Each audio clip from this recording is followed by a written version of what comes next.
My name is Fadi Iskandar. I'm an immigration lawyer.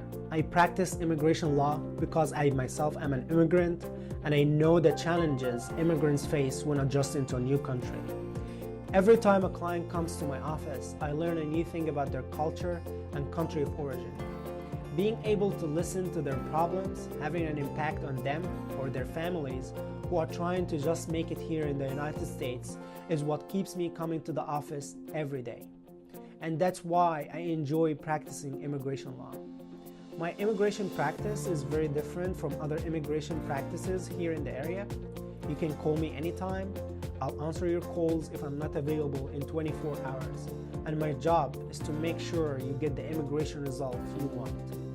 I practice all different types of immigration law, complex and non-complex, everything from as simple as family-based petitions to more complex matters such as asylum, deportation defense, and when applying for an immigration benefit with a criminal history.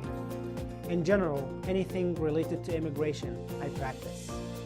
My job is to make sure that all your immigration needs and questions are answered, and I urge you and welcome you to give me a call to schedule a free consultation.